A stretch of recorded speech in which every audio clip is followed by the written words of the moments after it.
Welcome to the HR Empowerment Podcast, where we will uncover strategies and new insights from HR professionals who discuss up-to-date regulations, best practices, and the most pressing topics like diversity and equity, leadership, dealing with difficult situations, and much more that affect your bottom line and business. Thanks for joining us.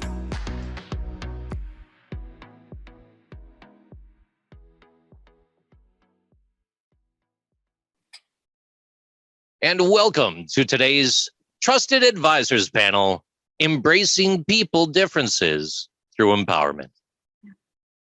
Ashley, you brought something up. Oh, I'm sorry. Go ahead, Leslie. I was going to say, and managers need to learn to trust their employees. It's a two-way street. Yeah, absolutely. And the only way they're going to do that is if they behave their way to credibility. You know, they can't, managers need to behave like, okay, they have to go after the trust. They can't just demand that employees trust them. They have to behave their way to credibility. And so that it's a circle, we don't all need to be best friends, but we do need to somewhat get along at work and trust that, hey, when I come to you with a problem, you're not going to throw me under the bus. You're actually going to help me through this problem. And we're going to be a stronger team together because of it. Yeah, trust layers over time. It's not like the chicken and the egg, which is first, but it's those little bitty things over time, the actions, the words, it starts to build. And then at some point it just happens magically. Yeah. But it takes work, and I wish it was as easy as just going around saying, trust me. But it's not. Do you ever trust anybody that just says, just trust me? No, not right off the bat. You run the other way. You run the other way. You're like, no, I've done that before and that backfired. And they've done that. Oh my God. I'm just thinking about this moment. I'm like, it's like, don't talk to strangers, don't get in the car with strangers, but now we do it through an app on the phone and get in the car with strangers at the same time. Yep. Hate him. All right, I got two paths for you, Leslie. I'm gonna put these out there, and this springboards off of something that Ashley brought up just not too long ago. So on one path, this next question could head down the professional path and stay on track with the workforce. The other path is going to be more personally oriented and might be centered around self. Which question would you like? The workforce path or the personal path? Eeny, meeny, miny, mo, you pick it. We're going to go with the personal path. So starting with Leslie and then heading around the room, isolating yourself from friends and family. Have you ever taken the opportunity to do that? Let it be for a day, a week, or more, to self-internalize and reflect upon embracing a difference that you may have been unconsciously biased to before. Have I taken a day? No. Have I reflected? Hell yeah. Heck yes. I totally have. And I think that's something I have grown into. But I'm still learning every single day. I still have loads to learn. I don't think I've mastered being the fully perfect human, and I don't know that I ever will. So I'm continuing to grow and continuing to learn about myself and learn about my biases. So I said something about facts earlier. And I really work hard when I see something.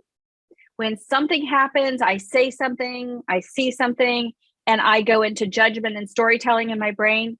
I work very hard to stop and say, what is it I'm seeing? What story am I creating? What judgment or shame am I putting on someone else? What do I have to do to stop? And then really, I have to kind of pull myself back out and just get back to that simple word of facts. And it's not easy, but I am working on it constantly. And truthfully, I don't think we can be good leaders if we don't lead ourselves first.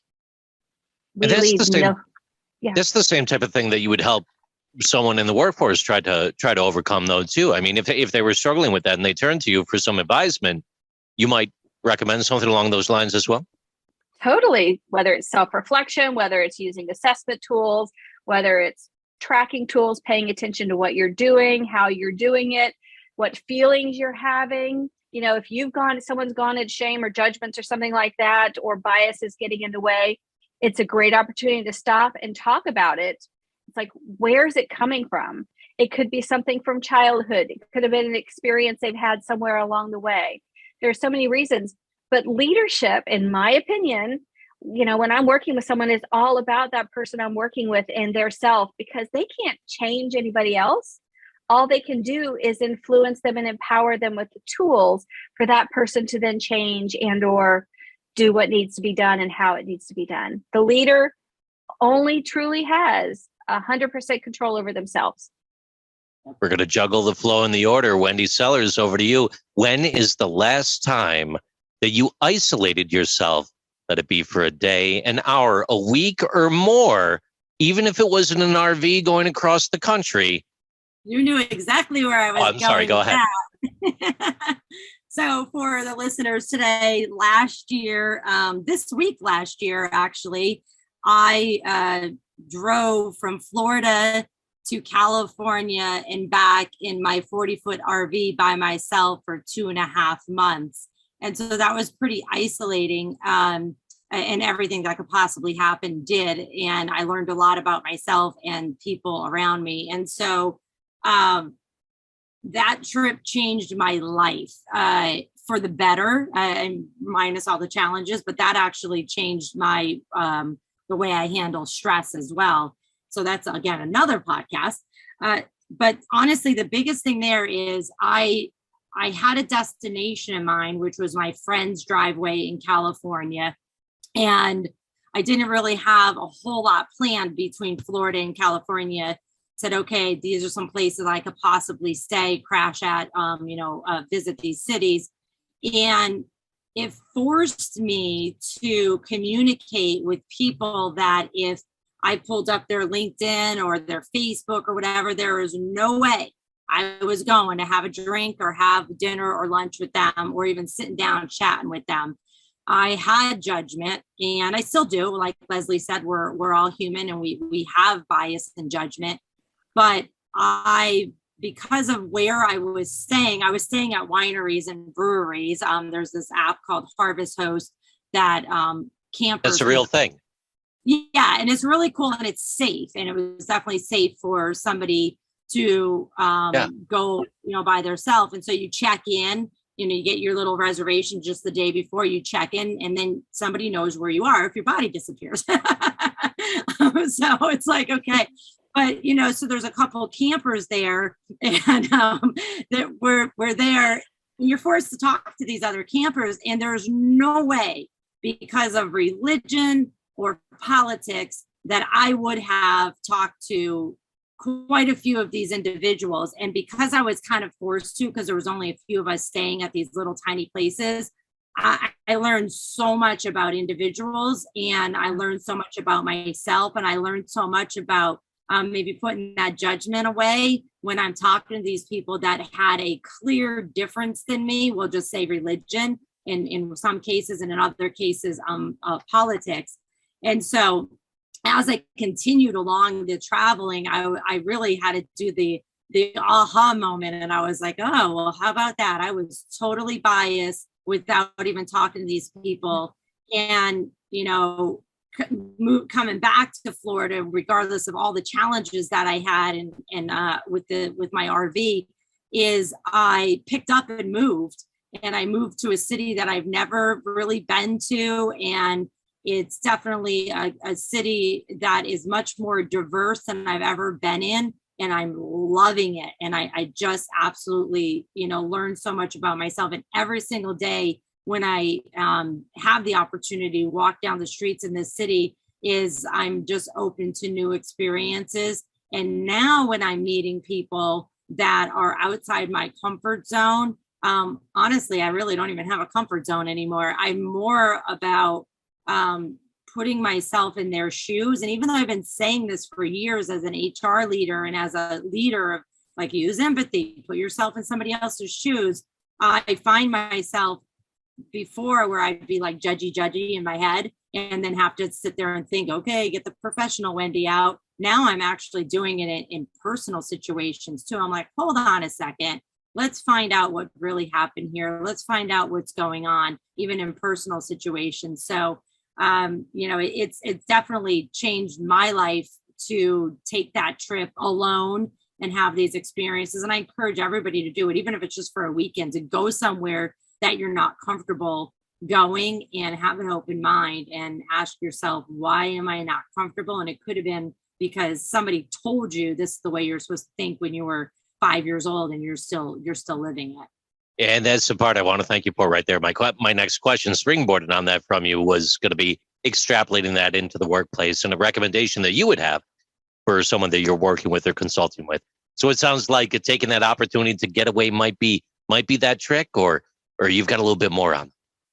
No, I think it doesn't even have to be as severe as or crazy as I did. It could literally just be going to a conference or reading a book or watching a movie that you think you're going to hate, or listening to a podcast, or even a certain news channel that, makes you want to throw things through the window and say, okay, let me try to understand where they're coming from here. And, really think about it from their point of view, because we all met me. I'm direct. I'm not full of sugarcoating, and I say things that pop to my mind, and I've learned to, maybe not say them so out loud anymore at certain times. But it's like, okay, when you are attacking somebody's opinion because it's completely different than yours, you're getting nowhere in that conversation.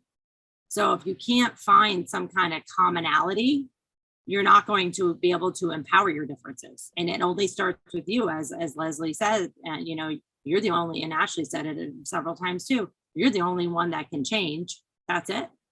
Yeah.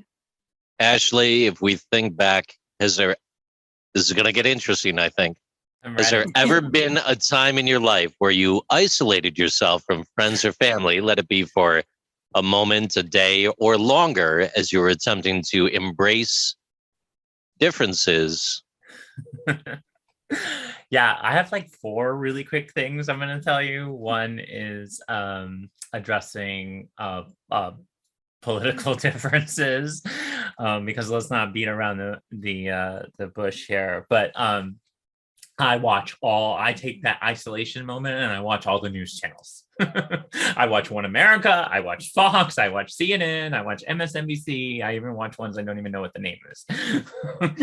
Because I want to know. I want to hear what's being said on every single slant, because then you can make a determination as to how you move in the world. So that's politics. Then let's talk about religion. Now, the other thing about religion is that, yes, I'm a transgender person and I transitioned my gender, but I only had to really do that once. But for me personally, as a human on this planet, I've transitioned my religion 3 times. So when you think about empowerment and kind of empowering differences, you have to think about this in a construct that, okay, well, that's going to need some reflection moment. And so I often take that reflection moment, whether that be through traveling, not quite I haven't done the road camper yet, but maybe at some point. I don't really like to drive.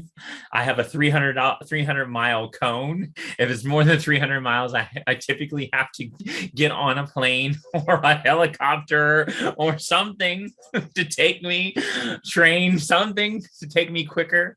But that's really an important thing. But one of the things that I found from religion actually was studying other cultures around the world, and I actually lived for a portion of the time in Thailand, and I'll tell you, and I have a partnership there, so I teach at a school there, and one of the cool things is that the way the religion in Thailand is very much different, and politics is very different. So it's interesting. You really have to remove yourself from a situation and take these moments to soak in as much as you can, to see that what you look at every day might not necessarily be the same way that other people see it. And that's the moment where then you realize that we are all different, but we can actually learn from each other, and there can be benefits drawn from having those perspectives present. Well, successful people are different across the board, aren't they? Right? They are. If everybody was the same, I mean, what would you have? Relationships. Do relationships always require having something in common, Ashley? I was in a relationship for 24 years where we had virtually nothing in common. And that was really interesting as well. So it can be done. Thank you for joining the HR Empowerment Podcast, brought to you by Aurora Training Advantage. We hope you've gained new insight and strategies to navigate the HR profession. We look forward to you joining us again on the HR Empowerment Podcast.